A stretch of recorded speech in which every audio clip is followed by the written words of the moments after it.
Hello students, we are starting sixth chapter electromagnetic induction. Very interesting chapter. The chapter mainly talks about electromagnetic induction, Lenz's law, Faraday's law, eddy current, AC generator, self-induction, mutual induction. Though the chapter is very short but very important for the coming chapter, AC circuits. And conceptually also it is very interesting and a bit challenging also. So in this video, we'll deal with three topics. Electromagnetic induction, we'll see what is electromagnetic induction, and we'll also take up two very important laws regarding the phenomena of electromagnetic induction, Lenz's law and Faraday's law. So let us start with the chapter. In 1830, British scientist Michael Faraday and American scientist Joseph Henry they are performing some experiment, and they observed that uh, during their experiment they observed that if we move any magnet around some loop, electricity is found to be generated. Now up to 1830 it was the concept that electricity and magnetism both are a different entity and they have nothing to do with each other. So electricity and magnetism, they were treated differently, but during this experiment, they observed that magnetism has some relation with electricity. What they observed was that if we bring magnet close to loop, deflection is observed in the galvanometer connected to the loop. So this galvanometer indicates some deflection when we bring north pole of magnet close to it. Not only that, what if you take the magnet away from the coil? Okay, in that case also deflection is observed with slight difference. What is the difference? Difference is earlier if the deflection is in the right side, now the deflection will be on left side. Sorry, my mistake.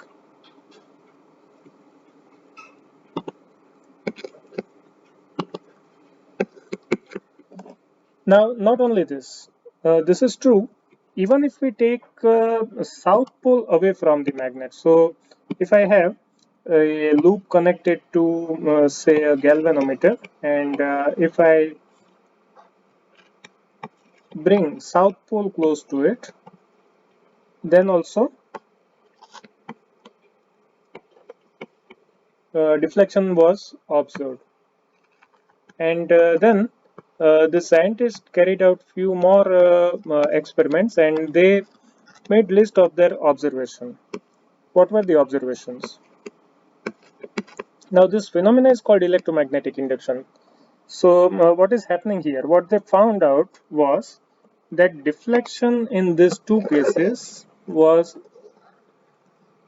the deflections were in same direction. So you take north pole away from the loop or you take south pole close to the loop, deflection in the galvanometer is in same direction. So current produced in the loop is similar in direction, and that is true for this too. Also you bring north pole close to the loop or take south pole away from the loop, the deflection in galvanometer was in same direction. Okay, for these two cases. So that was one observation. Another was uh, that not necessary that you move magnet only. Even if you take coil close to the magnet, then also uh, current, induced current. This current is called induced current, and the voltage is called induced EMF. Induced EMF was found to be produced if we move coil instead of magnet. But what if I have say a table, suppose this is a table, and on table I have fixed a loop somehow, suppose connected to say a galvanometer, and then I have a magnet placed on say some stand. What will happen if I move this table? So in this case no induction was found to be produced because the distance between these two, coil and magnet, remains constant. So the essence is that you have to move magnet and coil with respect to each other. Doesn't make any difference whether you are moving magnet or you are moving coil. Okay, there should be relative motion between magnet and coil, and if that happens, then EMF was found to be induced.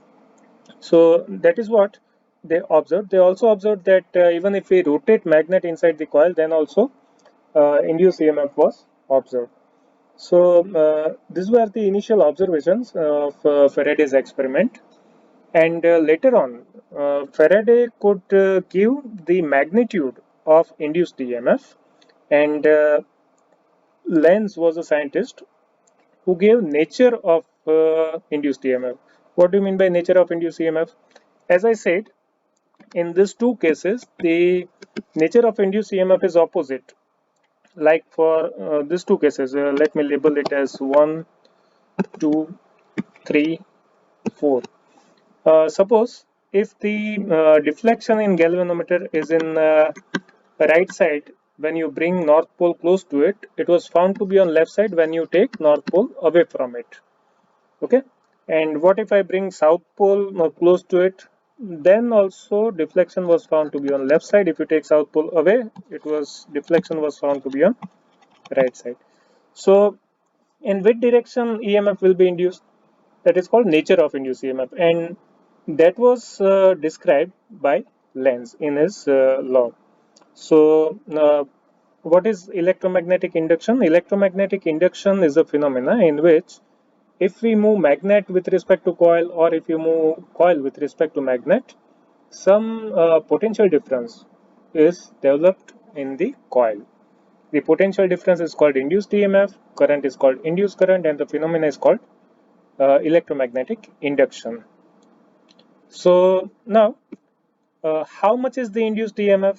So Faraday said that the induced EMF, if it is denoted by epsilon, is equal to delta phi by delta t. What is phi? Okay, phi is magnetic flux. Earlier, you must have studied electric flux. Here you have magnetic flux. So when you have magnet kept close to coil, you have magnetic field lines coming out of the magnet, and the field lines do pass through the coil placed nearby. Okay, so when you move magnet with respect to coil, you are changing the number of field lines passing through the coil, and that is called change in flux.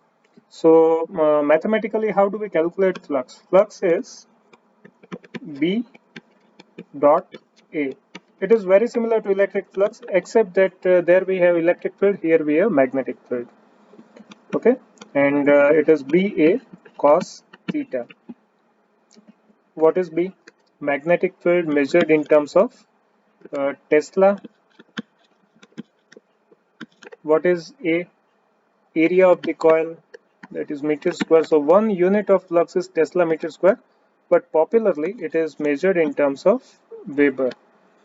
Okay, so Faraday suggested that if you want to find out how much is the induced EMF, you should take this ratio, delta phi by delta t.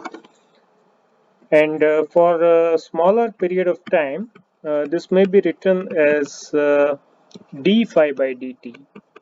Okay, that is rate of change of electric flux, and because of that, this is indicated as average EMF, and this one is called instantaneous EMF.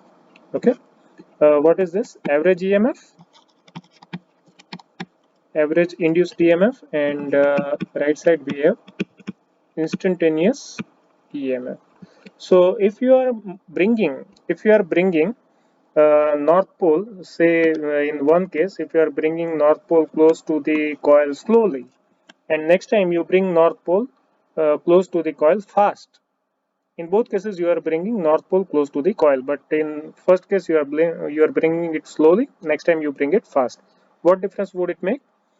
When you are bringing north pole very fast to the coil, you are changing flux in high speed.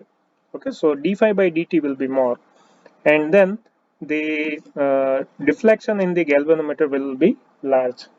So this is Faraday's law for electromagnetic induction. What is the significance? Significance is Faraday's law gives us magnitude of induced EMF. How much is the induced EMF? Induced EMF produced in a coil is equal to rate of change of magnetic flux linked with the coil. And what happens in this case? What if I shift this table? I am not moving magnet, I am not moving coil, but I am moving both.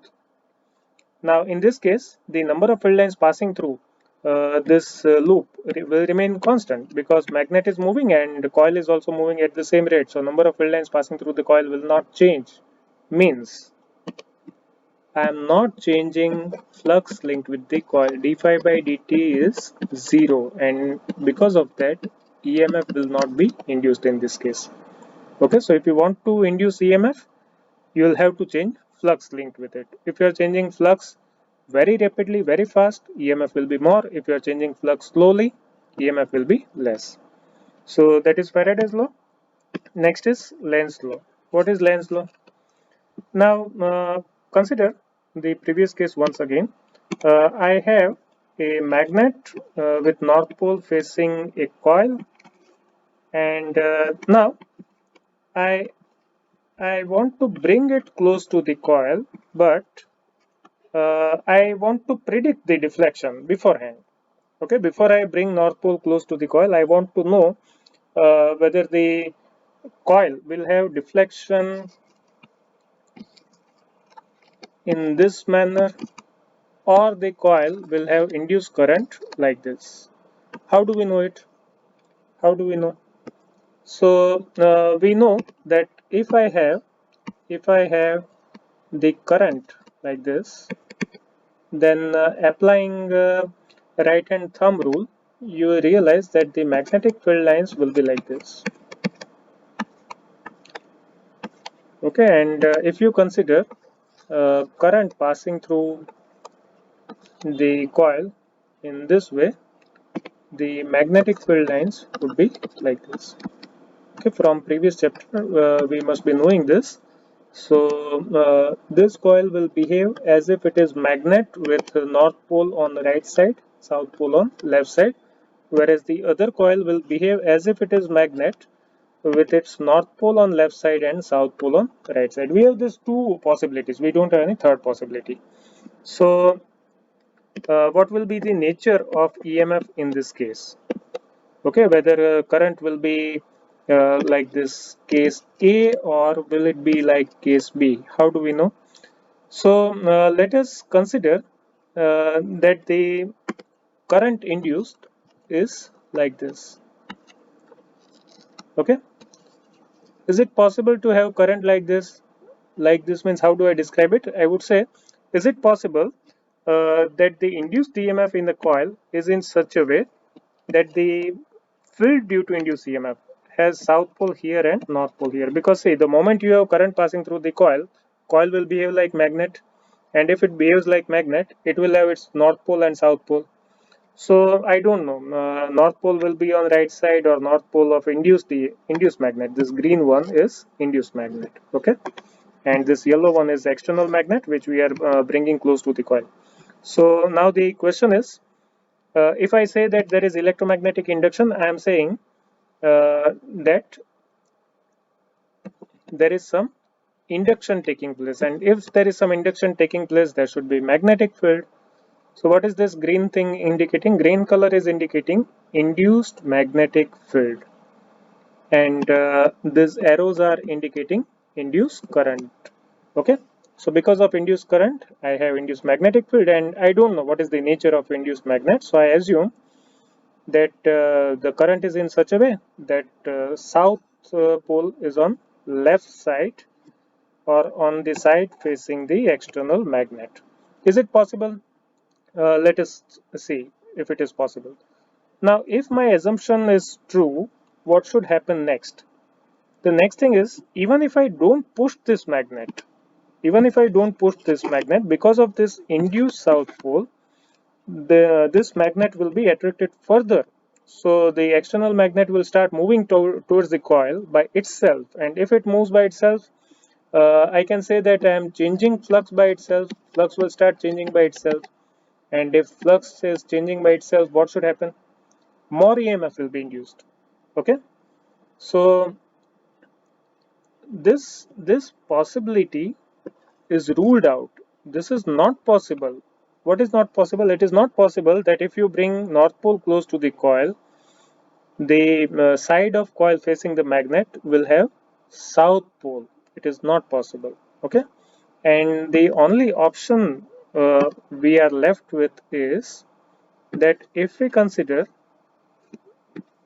that you are bringing North Pole close to it, the current in the coil must be in such a way that the face of coil or side of coil facing the magnet has North Pole induced towards the external uh, external magnet. This law was first time given by Lenz. He said that the induced current will be in such a way that the field, what is this? This is the field induced because of the uh, current in the coil, induced current in the coil. So we can say this is induced field. So current will be in such a way that the induced magnetic field will oppose its very cause. What is this? This is the cause. This is the magnetic field which is responsible for induced EMF, and this induced field will oppose its very cause. That is Lenz's law. Lenz said that if this is not happening, then we are violating law of conservation of energy. How come? As I said here, if I assume that this part is south pole, then the external magnet will be attracted by itself. And if external magnet is attracted by itself, there will be flux change taking place by itself, and that will induce EMF automatically. So we can say that we are producing electrical energy without putting in any effort. That is not possible. You cannot produce energy. You cannot destroy energy. You can just convert it into one form from another.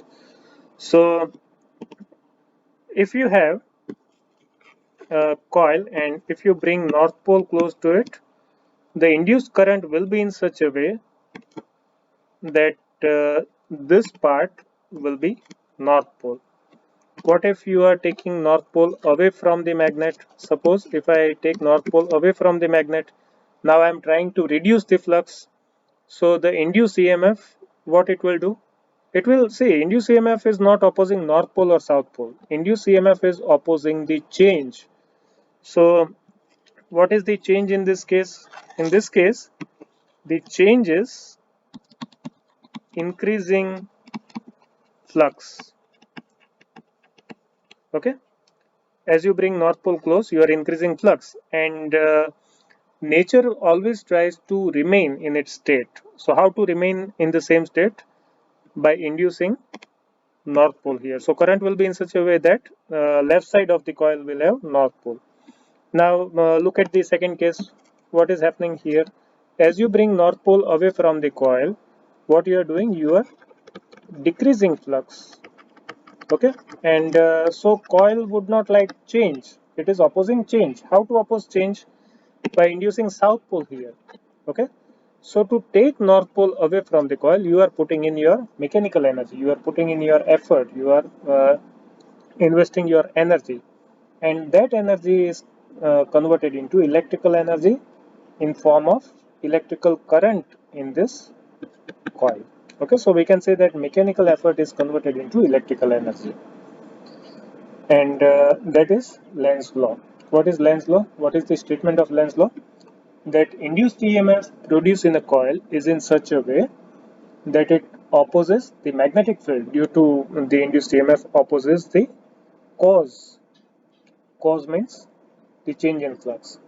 If you are trying to increase the flux, the coil will produce magnetic field in such a way that you cannot increase flux, and if you are trying to decrease flux, coil will oppose that change also. Okay, that is Lenz's law, and that is all for now.